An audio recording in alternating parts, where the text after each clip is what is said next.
Queridísimos internautas, nuevamente estamos con ustedes, Melba Hernández y este servidor Eric Fuentes, hoy con nuestra queridísima invitada, la profesora Rosalba de Toledo. Tengo por aquí, ¿verdad? Toledo. Toledo de Medina. Eso es lo que tengo por aquí, Toledo de Medina. ¿Cómo estás, Rosalba? Bien, gracias. Buenas noches. ¿Cómo estás, Melba?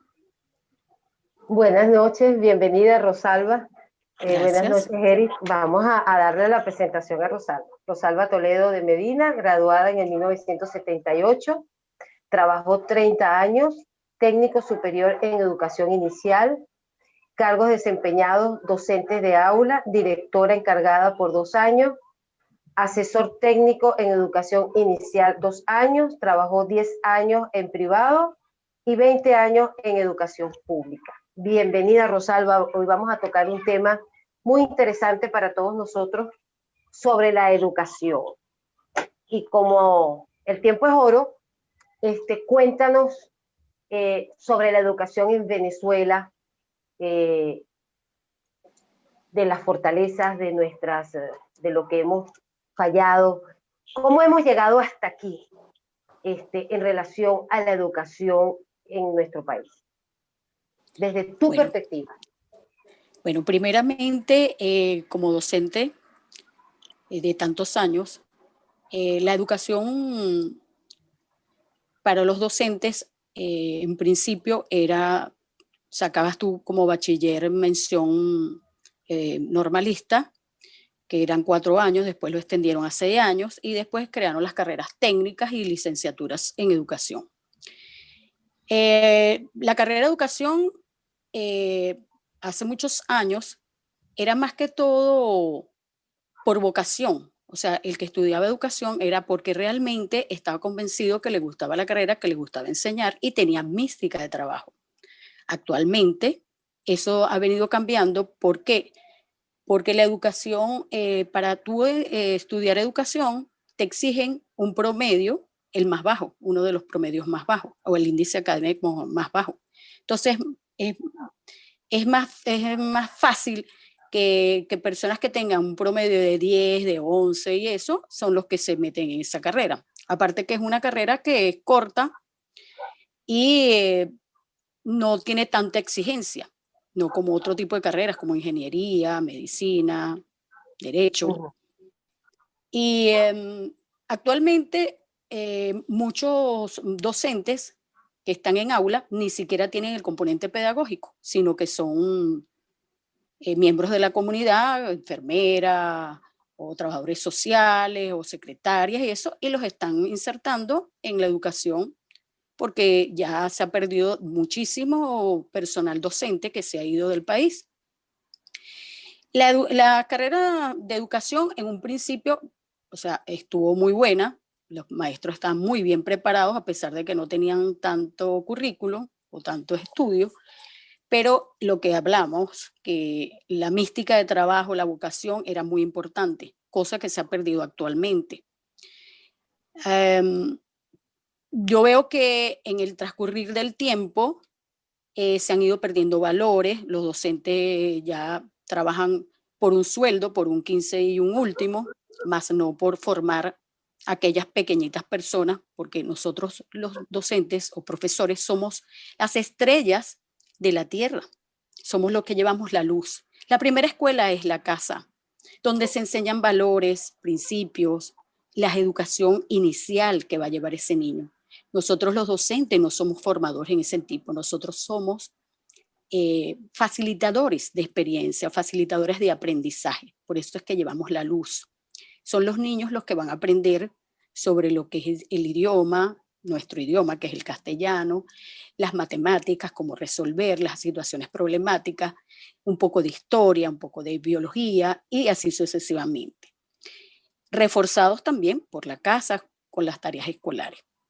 El plan curricular últimamente se ha transformado. Se han eliminado muchas materias, como lo que era antes la moral y cívica, que era una materia que te enseñaba a ser un buen ciudadano, a cómo participar, cuáles eran tus deberes, cuáles eran tus derechos. Y bueno, cómo te tenías que comportar en un momento cuando tú veías los símbolos patrios y todo. Eso se ha perdido, ya eso no se trabaja. ¿Cómo era la geografía? Tú conocías Venezuela, conocías todos sus estados, sus ríos, sus montañas. Eso no se da ahora. ¿Cómo era nuestra historia? ¿Cómo eran nuestros próceres? ¿Qué hicieron? ¿En qué batallas trabajaron? ¿O en qué batallas lucharon? Todo eso se ha ido cambiando. Ahora los programas, los pensum de estudio, más que todo se basan en lo actual, en este sistema, ¿verdad? Que es algo impuesto, o sea que nos quieren meter valores que no nos corresponden. Bueno, venimos arrastrando también muchos problemas desde hace muchos años. A pesar de que los docentes tenían mística de trabajo, se empezaron a crear vicios de meter reposos, ya no les importaba el trabajo de aula, o sea, los niños como una vivencia, como un ser que necesita ser transformado para insertarlo a una sociedad. Eso se fue modificando, pero desde hace muchos años.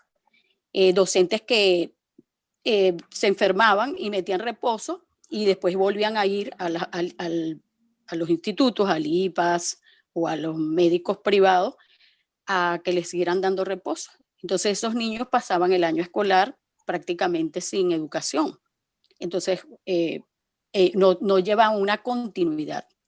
Actualmente me imagino que debe ser peor. Y docentes que, o sea, tenían el aula, pero entonces salían de aula a conversar con otros docentes y dejaban el grupo de alumnos solo. En mis 2 años de experiencia como director en el preescolar que estuve atendiendo, se vieron muchas fallas. Nosotros éramos 4 secciones de la mañana y 3 secciones de la tarde, del cual había un director, más no había su director, y teníamos 2 auxiliares en la mañana y un solo auxiliar en la tarde, cuando correspondía que cada aula, que tenía 25 alumnos, tuviera su docente con el auxiliar, porque trabajamos con áreas de estudio, áreas de trabajo. En esa oportunidad, como docente, no teníamos secretaria. Yo tuve que hacer el papel de docente de aula, director encargado y secretaria, porque nuestra secretaria que teníamos nada más venía de trabajo los días 10 y 25, que era la fecha de cobro. Ella, en el transcurso de los demás días, ella no asistía. Y yo tuve que levantar actas, colocarle inasistencia y transformar ese mal vicio en que ella tuviera que renunciar a su trabajo en ese preescolar, la reubicaran en otro instituto. Y así fue transcurriendo. Los docentes se habían mal acostumbrado a que cuando ella llegaba los días de quincena, se iban a cobrar y dejaban los 3 grupos o los 4 grupos con la auxiliar. Entonces, todos esos vicios yo los fui removiendo porque me parecía muy injusto y que nosotros no estábamos trabajando con pupitres ni con lámparas, sino con un ser humano que tenía que ser formado y necesitaba de atención. Esto es un poco cómo ha sido el transcurrir, y eso hace ya, estoy hablando de hace 20, 25 años. No sé en la actualidad cómo está funcionando en esa situación, si los supervisores están llevando la continuidad, si los directores están bien preparados como para conducir una escuela. O sea, no lo sé cómo está llegando esa educación. Sé que hay ahorita mucho abandono, ¿verdad? De los niños, como no tienen los profesores o los maestros especialistas, pues entonces van perdiendo motivación y van renunciando a ir a la escuela porque se van entonces a la calle a pedir, realmente a usar la escuela de la calle, que es bastante fuerte, y bueno, le consiguen más atractivo y más interés y motivación. No sé qué otra cosa quisieran preguntarme. Mira, yo estoy escuchando tu narración y es importante que le ilustremos a la gente que esto es un problema que viene más o menos de ya finales de los años 60, ¿no? Ajá. Ya más o menos en el año 65 en adelante empieza ese deterioro. O sea, eso no es algo que existía ni en la época de Juan Vicente Gómez, ni en el siglo pasado, ni que surgió cuando Guzmán Blanco creó la educación pública gratuita y obligatoria. El otro tema, cuando tú dices lo del currículo y el estudio y tal, todo eso, o sea, nosotros debemos recordar que el Instituto Pedagógico Nacional lo crearon en la época de Juan Vicente Gómez y luego lo convierte en Instituto Pedagógico de Caracas Eleazar López Contreras, que es cuando lo colocan allá en el Paraíso, ¿no? En esa sede que está ahí cerquita de Radio Caracas Radio, ese edificio viejo, el pedagógico. Entonces, el pedagógico desde su inicio tuvo una formación de vanguardia y de verdad que nosotros hemos tenido grandes profesionales egresados de ahí y cada vez lo que era el contenido curricular y la especialización de los profesores cada vez fue de mayor calidad. De hecho, yo te puedo decir algo. Un profesor de los años 20 no sería capaz de entrar a un aula del día de hoy.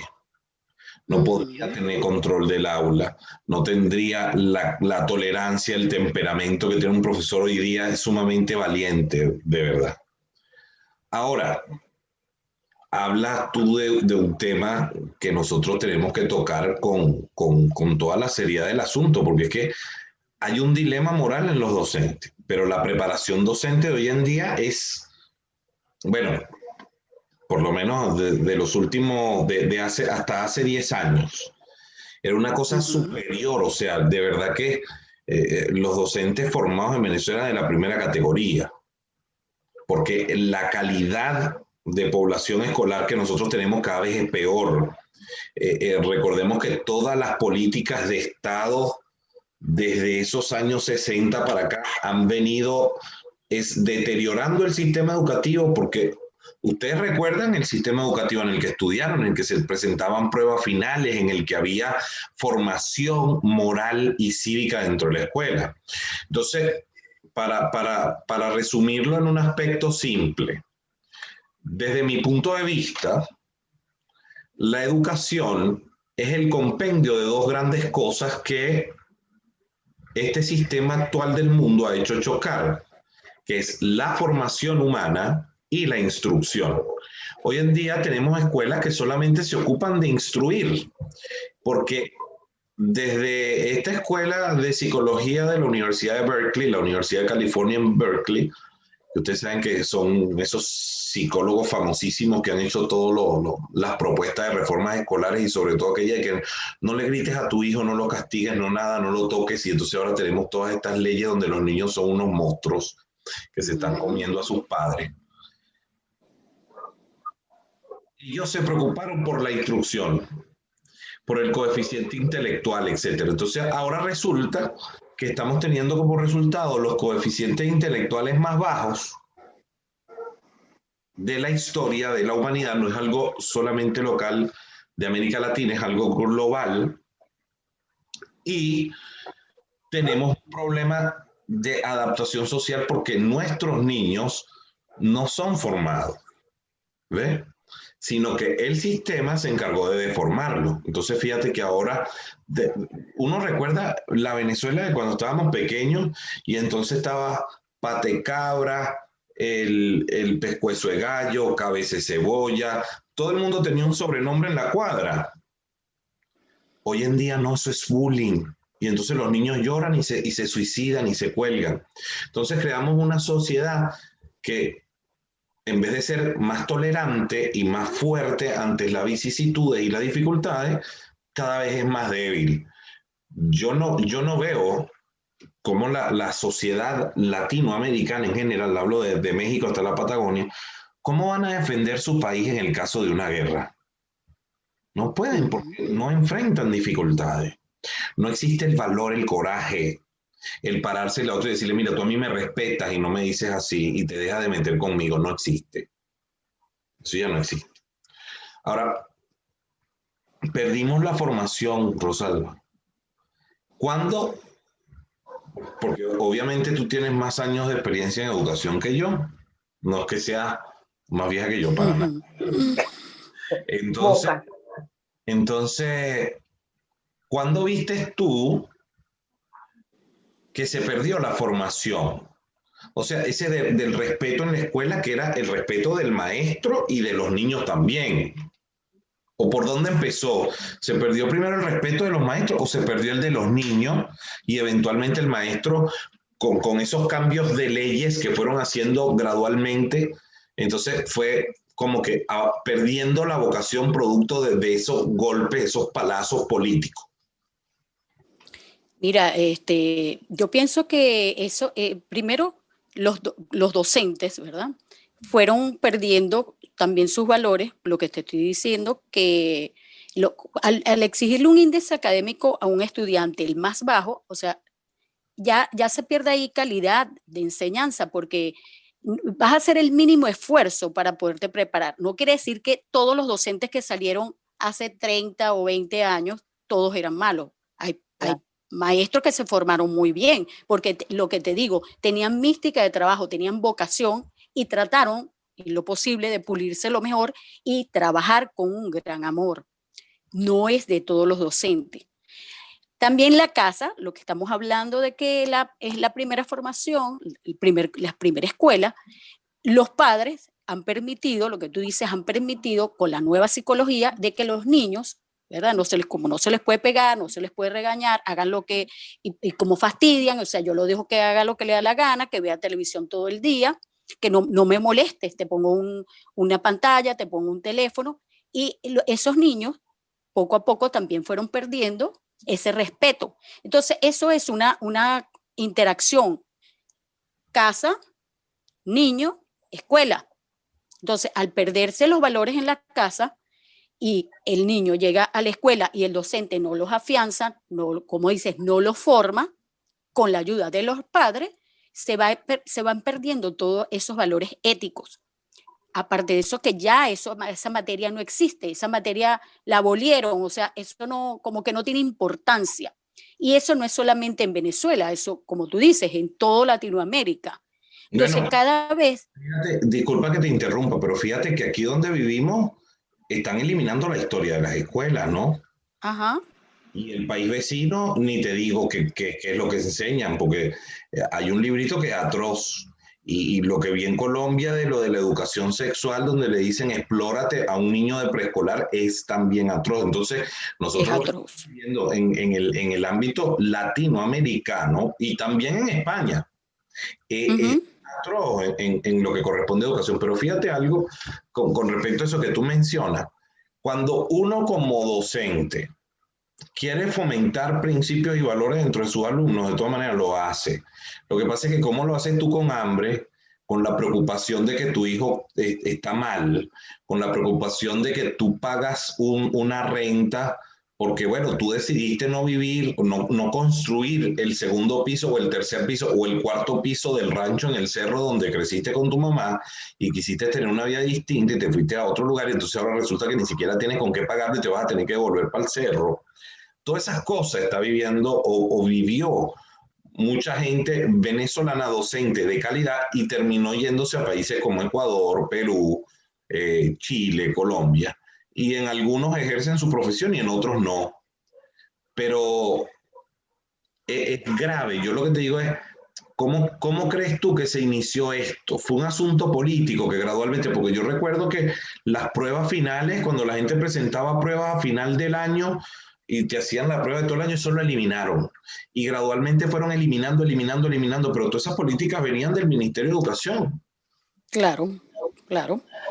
Y a medida que iban pasando diferentes ministros, iban cambiando modalidades, iban cambiando los pensum de estudio y las cargas curriculares. Entonces, tratando de crear un sistema más fácil o más innovador, pero a la vez lo que hicieron fue como quitarle eh, importancia o calidad de educación, porque al eliminar el estudiante antes tenía que aprenderse toda una materia para poder presentar aparte de que ellas por trimestre tenías que presentar tu prueba final. Pero entonces ellos se dieron cuenta que los niños muchos se caletreaban, como decir, se caletreaban lo que iban a presentar el examen. Entonces, ¿qué decidieron? Hacer una evaluación continua. O sea, el alumno iba preparándose en determinado tema, presentaba la prueba, fuese escrita, fuese oral, o a través de un cuestionario, de un trabajo en equipo, y a lo que consolidaba ese tema que lo pasaba, ya eso no se volvía a tocar. O sea, no había un reforzamiento de ese tema. Entonces, bueno, se fue creando como lagunas en esa educación y tampoco como dándole continuidad de un año a otro. Se fue perdiendo también eso. Entonces, ha ido bajando la calidad de enseñanza, aunque nosotros como profesionales en diferentes partes del mundo no hemos destacado. No son todos, pero hay muchísima gente muy brillante en Venezuela y profesores, médicos, todo en diferentes partes del mundo que está reconocido. Acá en Chile, los médicos venezolanos están siendo vistos muy bien. Primero, están muy preparados, y otra cosa que tenemos nosotros los venezolanos, ya eso es cuestión como que yo digo que el de la primera escuela, pues que es la casa, solidarios, atentos, estamos muy pendientes del dolor del otro, ese componente afectivo. Mira, que en otros países como que está eliminado. Rosalba, yo te puedo decir, en los Estados Unidos hay profesores egresados del Pedagógico de Caracas y algunos, y fíjate, algunos que ni siquiera egresaron, o sea, que estudiaron ahí, pero que no lograron terminar porque se fueron. Y en los sitios donde dan clases, y lo sé de primera mano, son estrellas, o sea, van a ver las clases, los ponen como ejemplo, cuando contratan a alguien nuevo, los llevan a que vean la clase de estos venezolanos para que vean cómo se da una clase. O sea que, como te dije, la preparación, el conocimiento técnico profesional de un instituto pedagógico, en este caso de la Universidad Pedagógica Experimental Libertador, es de primera categoría. El pensum es de primera categoría. Aquí en Chile, no te imaginas la cantidad de profesores que me consigo en diversos talleres y en otras formaciones en las que he participado, y entonces escucho los acentos y digo, mire, y los venezolanos trabajando en colegios privados, en colegios municipales, públicos.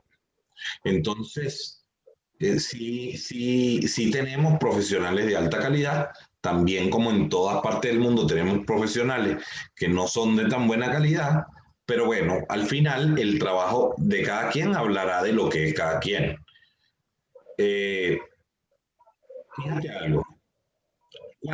¿Cuál crees tú que fue el momento así como crucial, el que rompió con la buena educación en Venezuela y comenzó con esta mala educación? Bueno, eso, lo que estamos hablando de que eso viene, o sea, se ha ido arrastrando desde hace muchos años, pero se ha enfatizado más o ha empeorado de unos 20 años para acá, donde los valores se han perdido. O sea, lo que antes era bueno, ahora, o sea, lo que era bueno ahora es malo, y lo que es malo es bueno. O sea, si tú haces algo malo, es bueno. O sea, lo estamos viendo como al revés. Entonces, eso ha ido desmotivando también a los profesionales a abandonar estas carreras, a convertirse, aunque hayan sido muy buenos profesionales en educación, han abandonado profesores universitarios excelentes que trabajaron y lucharon por sacar muy buenos grupos de estudiantes, pero que han tenido que abandonar por lo mismo. Primero, que los sueldos son los más bajos del mundo. Bueno, en Venezuela son muy bajos, y eso desmotiva al docente. Entonces, el docente tiene que buscar otras alternativas, como irse a trabajar con ventas, con montar sus propias empresas. ¿Y quiénes van quedando? Aquellos docentes que no rindieron suficiente en sus carreras y que, bueno, son como decir profesionales piratas en la materia. Entonces, de aquellos que no les importa si el alumno aprende o no aprende, si voy o no voy, si meto reposo o no meto reposo. Eso De es hecho, también lo que se ha venido viendo en estos últimos años. Claro. de hecho, Mira, Rosalba, fíjate tú que en las maestras, yo veía, pues, cuando mis hijos estaban en el colegio, que habían docentes que trabajaban un horario en una escuela pública y el otro turno en una escuela privada, para poder tener una ayuda económica, porque el colegio privado pagaba mejor que el público, pero el público también te daba otras cosas, ¿no? De trabajo y de mística, como tú has dicho. sí, El pero respeto, Melba, pero a el pesar re- de ah, que el privado pagaba un poquito más, seguía siendo mal. O sea, tú como o sea, el asunto es conceptual. Fíjate algo, si nosotros hacemos ahorita una prueba con el público que está frente a nosotros y le decimos, pónganlo aquí en los comentarios si usted quiere que su hijo sea docente, ¿cuánto crees que van a decir que es Melba? Entonces, ahí es donde nace la primera crisis de nuestra sociedad, porque cómo es que bueno, de las mejores familias, donde está el papá y la mamá, donde se le ha dado amor al niño, donde le has dado una formación de hogar íntegra con valores y principios, tú no quieres que tu hijo sea maestro. Entonces, ¿quién termina siendo el maestro de tu hijo?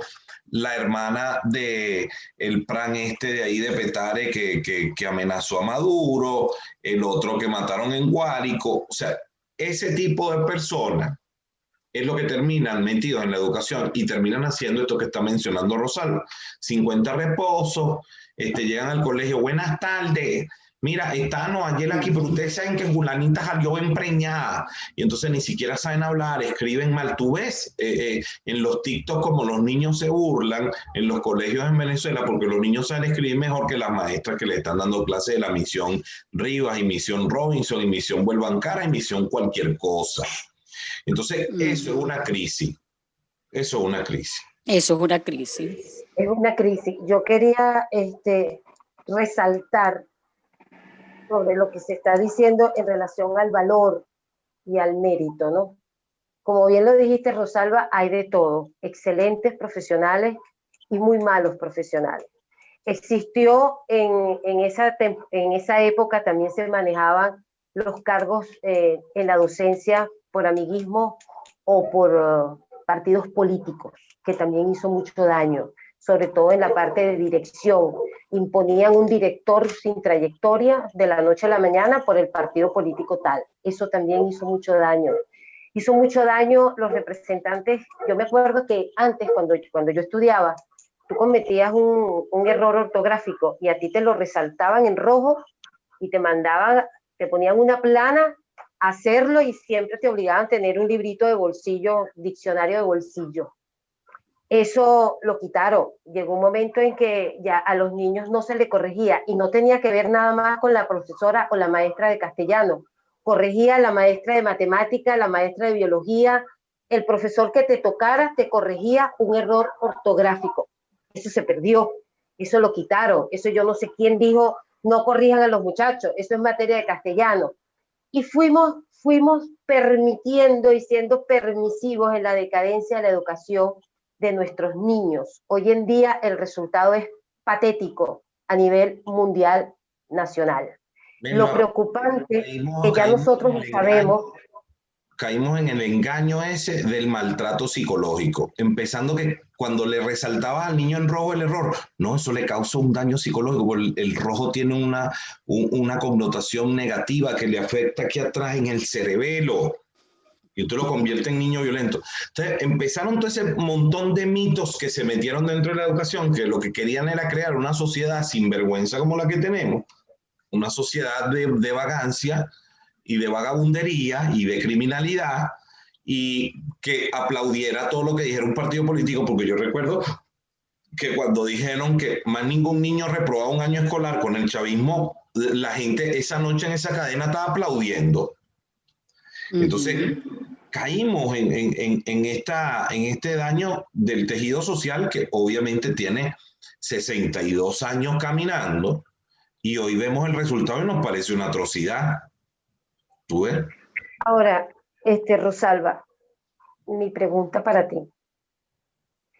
si en este momento vamos, como decimos en meditación, imagina, visualiza o siente que el país está libre y le proponen a Rosalba que sea parte de ese nuevo sistema educativo. De ese nuevo cambio social. Exacto. La educación es algo muy...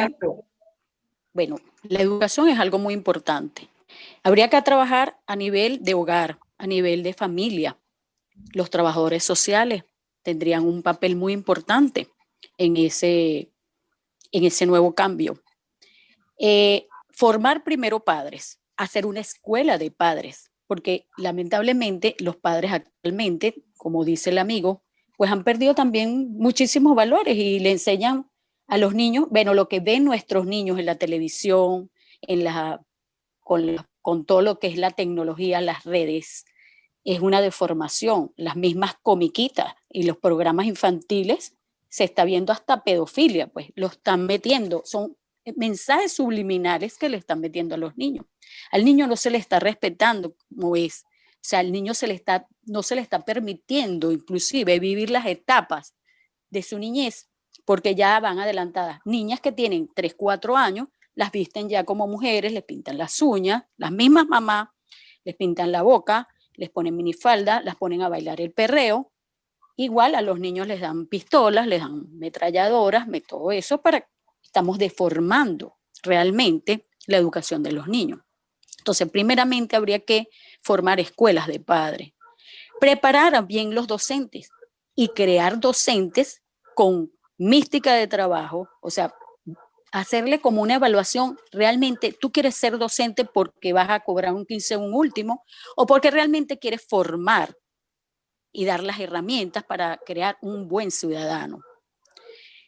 Habría que trabajar también con la televisión, los medios sociales, que es muy importante. Yo me acuerdo hace muchos años cuando, no sé si era algo así como Rumildo, que te decían si se comió la luz, qué pasaba, y ese tipo de educación, o sea, que formar, porque en la medida que tú vas metiendo mensajes a la sociedad, vas transformando. Y como decía una amiga en filosofía, ella decía, si tú dices, por decirte, esto es una carpeta verde, pero tú empiezas a decir, no, la carpeta es roja, y el otro lo afianza, no, la carpeta es roja, y la carpeta es roja, y la carpeta es roja, y llega otra persona, ¿verdad?, que no estaba en ese momento y oye esa presión de la carpeta es roja, aunque ella vea que es verde, le pregunta, ¿la carpeta de qué color es? Roja. Él va a decir roja porque él no va a ir en contra de la presión que nos impone la sociedad, sino entonces vamos a seguir caminando y repitiendo, porque los demás, como todos caminan para allá, nosotros también vamos a caminar, porque eso es una ley para todo el mundo. O sea, la presión que nos hacen los medios informativos, los medios de comunicación, eso también es importante. Entonces, si nosotros corregimos también la educación de la televisión, de la radio, antes tú oías los cuentos por la radio, los niños tenían que imaginarse los personajes, la trama, el paisajismo, porque te iban diciendo, no, porque el río que suena y es de color plata, todo eso se perdió. Ahora el niño es el juego, la ametralladora, el matar, el vivo, el que le gana a quién, la mala competencia malsana de que primero yo y después te tumbo a ti, te pongo el pie para que tú te caigas. O sea, todo eso ha deformado nuestra sociedad.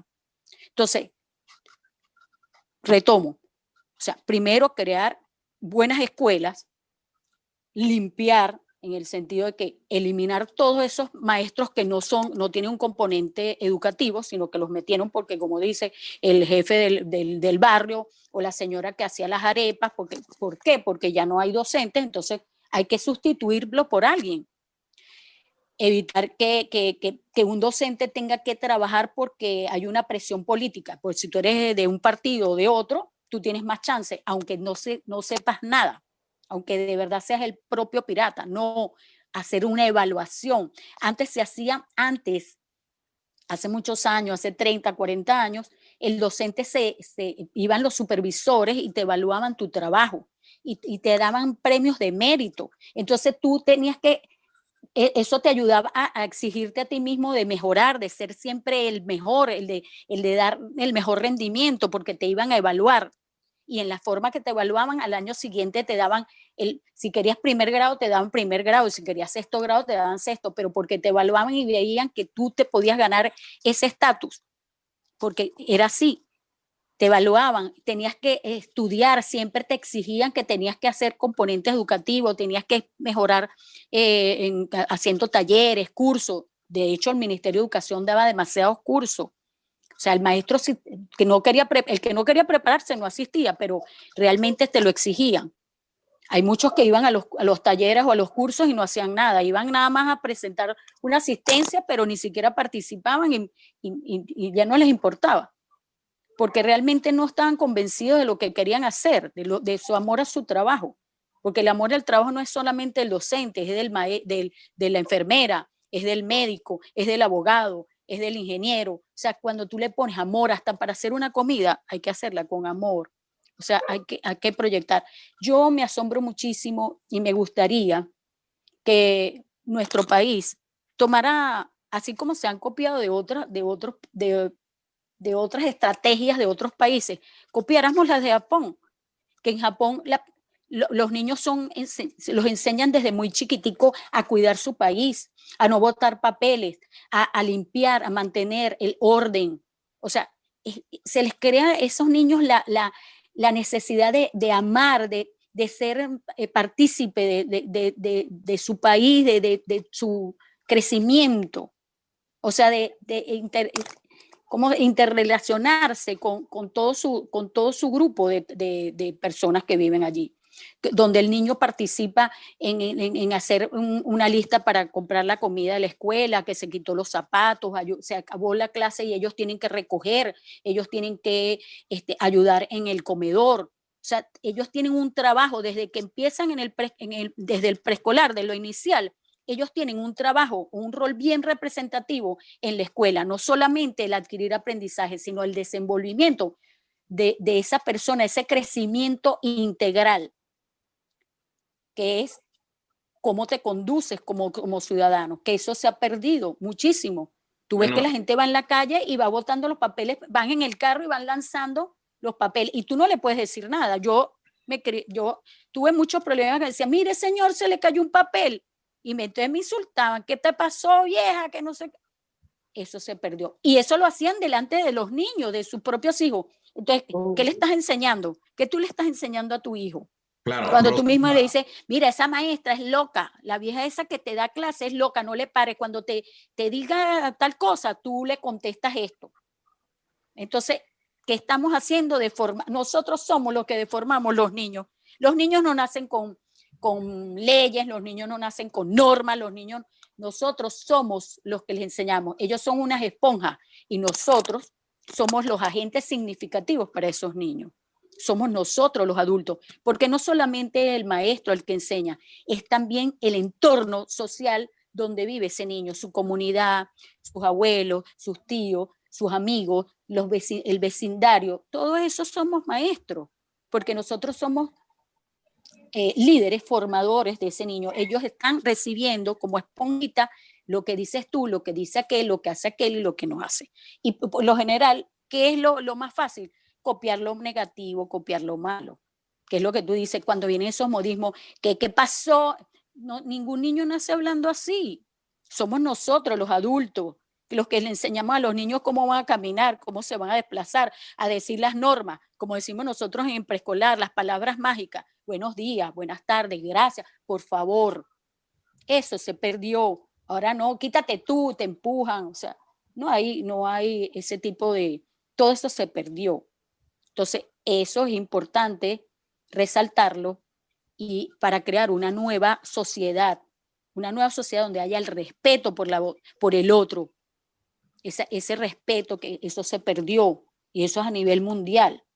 O sea, tú lo ves ahora hasta los mismos congresos, cómo se caen, que lo estamos viendo televisado y los mismos congresistas, los diputados, todos se caen a golpes, se dan golpes, se parten la nariz, o sea, unas cosas impresionantes, y eso es lo que estamos viendo.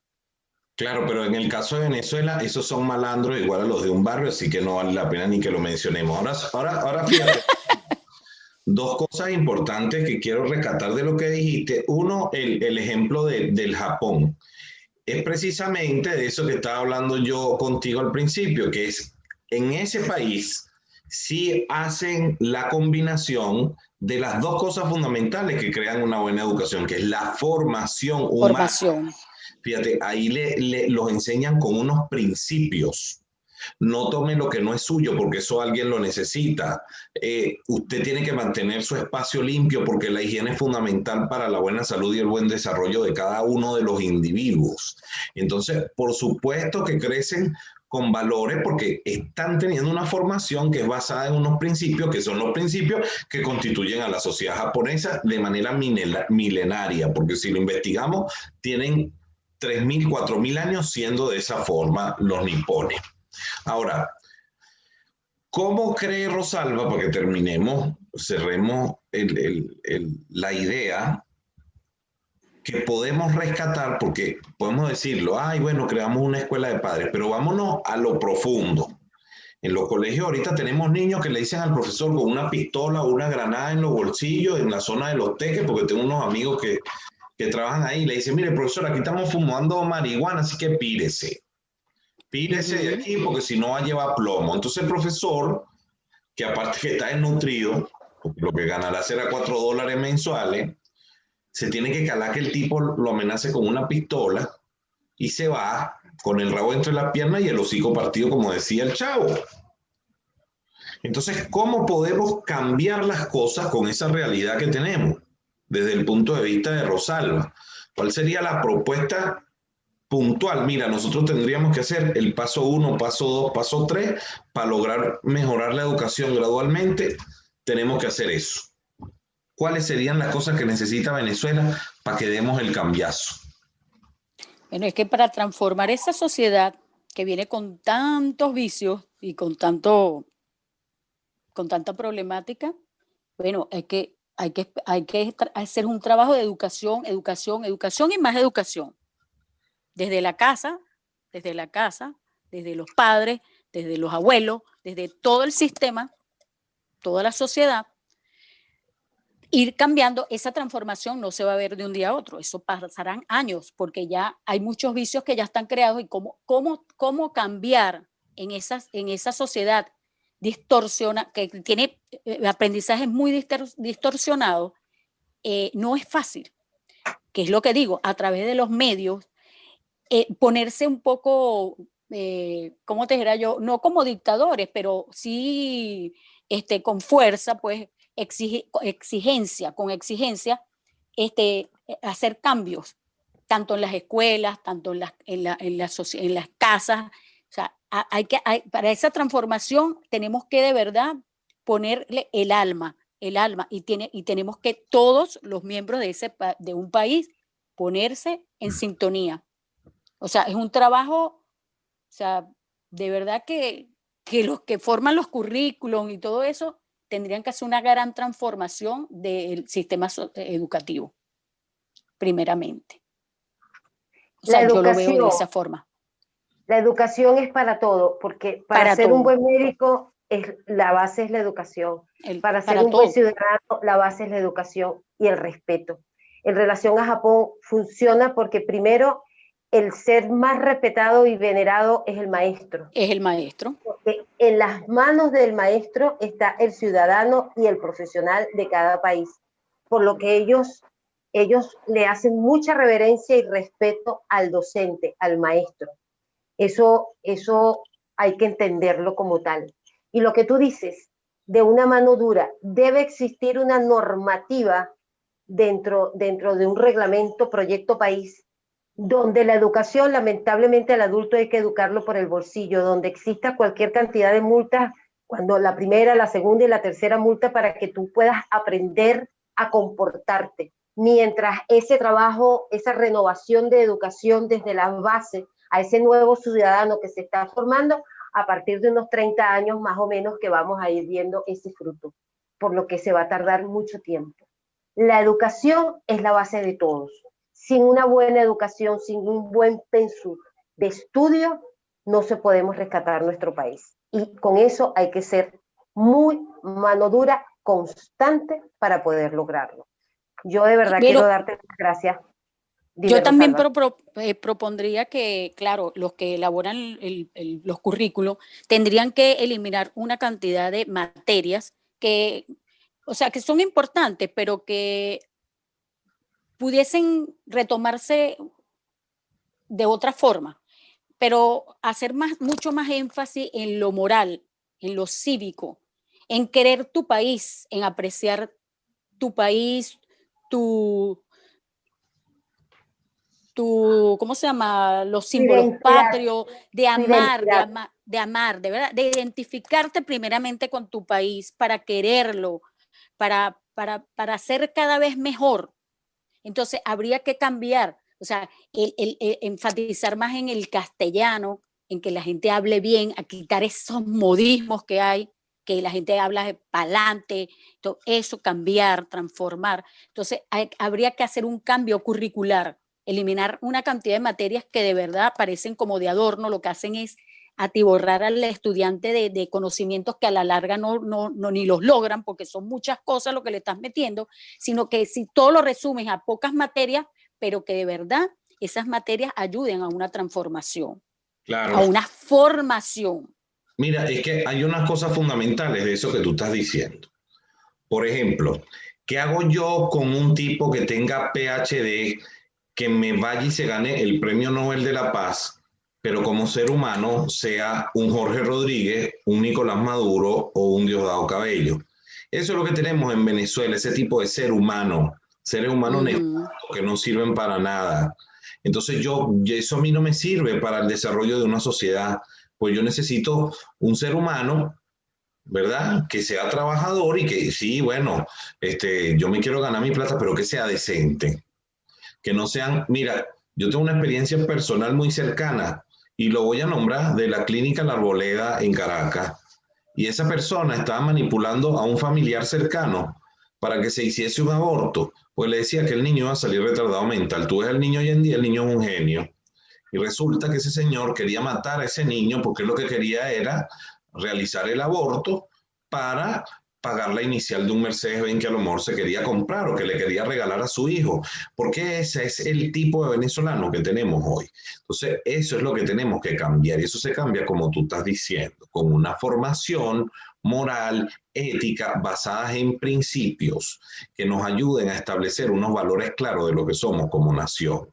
Que eso lo hemos perdido, por eso es que perdimos la nación, porque no sabíamos ni cuáles eran nuestros principios, y los señores de los partidos políticos que se encargaron del manejo del sistema educativo, de los ministerios y de todo, fueron pervirtiendo la educación para que perdiéramos los valores, porque lo que sembraron dentro de la escuela fueron antivalores. Entonces, como dices tú, ¿qué necesitamos? Mira, una sociedad con mano dura, que se pueda meter en una escuela. Mire, este niño es malandro y está vendiéndole droga a todo esto. Bueno, véngase para acá y lo vamos a llevar a un centro, pero no que sea como el INAN, donde salga más malandro, sino donde lo vamos a presionar y lo vamos a tratar de enderezar. Y si no, bueno, terminará en una cárcel trabajando, fabricando sillas, mesas de la casa que hay que construir para el poco de gente que no tiene casa. Pero resulta que algo útil tiene que terminar siendo para la sociedad, porque nosotros no podemos seguir siendo un país que cree vagos y mantenga más vagos en las cárceles. Y como las cárceles van a estar muy llenas en el futuro, ¿verdad? Sobre todo de Diosdados y de Maduros, entonces todos ellos van a tener que trabajar, porque tenemos que reformar eso también. Usted cayó preso, usted va a trabajar y se va a mantener en la cárcel. Y además, con tu trabajo en la cárcel vas a mantener a tu familia afuera, porque tus niños no pueden pasar hambre. Entonces, cuando tengamos ese tipo de sociedad, tú vas a ver que mucha menos gente va a ir presa. Cuando tengamos la madurez suficiente, como dice Melba, dentro de unos 30 años, que podamos aprobar en Venezuela una pena de muerte, vamos a tener muchísimo menos crimen y nos vamos a convertir en un país decente, como es Singapur, como es el Japón, como es Corea del Sur, países donde hay respeto. Que hay crímenes y hay malandros y hay yacuzas y hay cosas y hay narcotráfico. Sí, en todos los países lo hay, pero el menor que sea posible. Porque siempre va a haber gente, pero si nosotros tenemos gente decente que los persiga, los vamos a atrapar. Entonces, Claro. tenemos que procurarnos como nación. Mira, ¿por qué hoy en día no tenemos un país diferente? Porque las poquitas personas decentes que habemos, no hemos hecho el músculo para poder sacar esta atrocidad que nosotros tenemos. Y porque, bueno, no, ha sido muy difícil que quedemos de acuerdo. No sé yo por las razones, no voy a juzgarlo, ¿no? Yo creo que, como dice mi amada Melba, son los egos personales, las ideas de cada uno, su idiosincrasia. Pero yo espero que este año de pandemia y que esta época de Navidad en la que ya estamos entrando, ¿verdad? Toque los corazones de las personas en Venezuela y nos haga madurar de que ya es hora de que comencemos a construir un país decente. Yo creo profundamente en la decencia. Nosotros tuvimos un país hermoso, decente, que estaba creciendo y desarrollándose. Y estos señores que hoy están en la política, porque Henry Ramos está ahí, ¿ves? Porque el otro, Bernabé Gutiérrez, está ahí. Y ellos comenzaron con este sistema. Ellos cortaron esas alas de la Venezuela que volaban. Ellos castraron el futuro de la Venezuela bonita que nosotros teníamos derecho a tener, Rosalba. Entonces, yo espero que personas como tú y como yo podamos hacer en el futuro los aportes que sean necesarios para que tengamos una sociedad mucho más bonita y que el futuro sea como ese que está detrás de Melba, brillante. Ajá.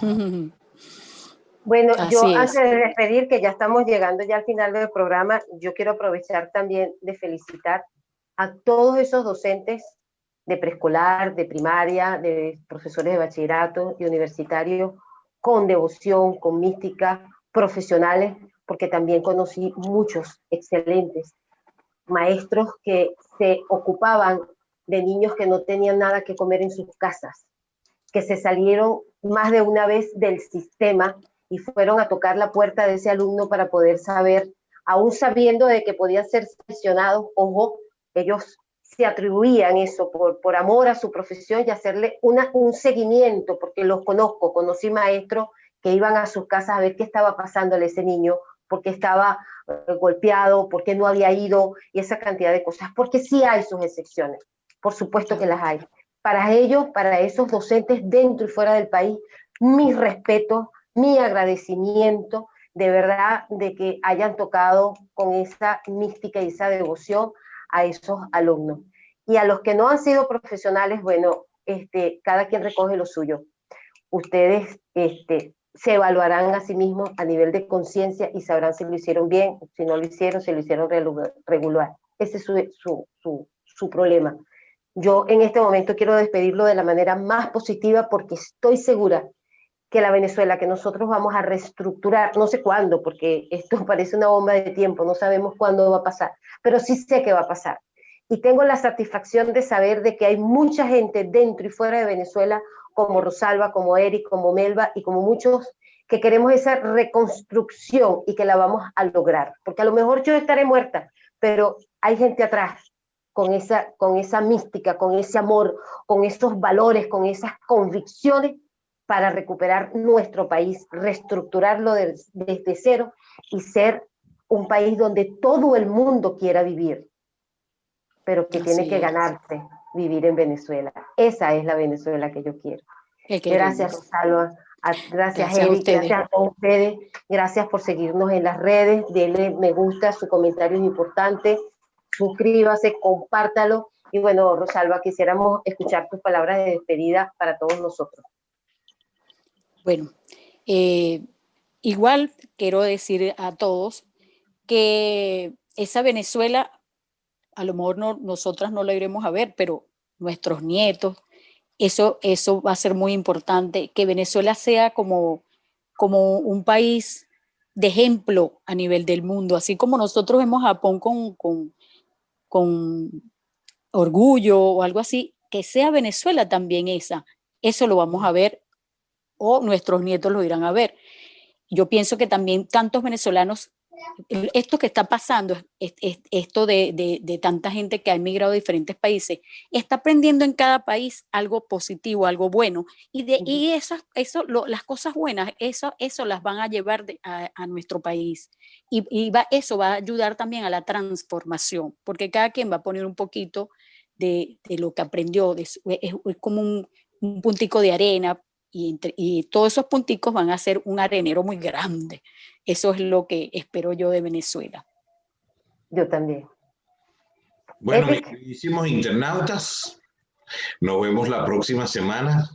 En sus comentarios recuerden colocarnos que si quieren que sus hijos sean maestros. Nosotros estamos curiosos por saber si quieren que sus hijos sean maestros. Claro, el maestro del futuro, Rosalba, tiene que ganar mucho mejor, tiene que tener buenos sueldos y buena, ¿cómo te digo? Beneficios socioeconómicos para que quiera estar en la escuela, porque estamos enfrentando algo bien difícil, pero también tiene que tener un sistema de evaluación estricto, y si no serviste, para afuera. Exacto, eso es. Los queremos mucho, nos vemos la próxima semana, chicas. Gracias. Gracias.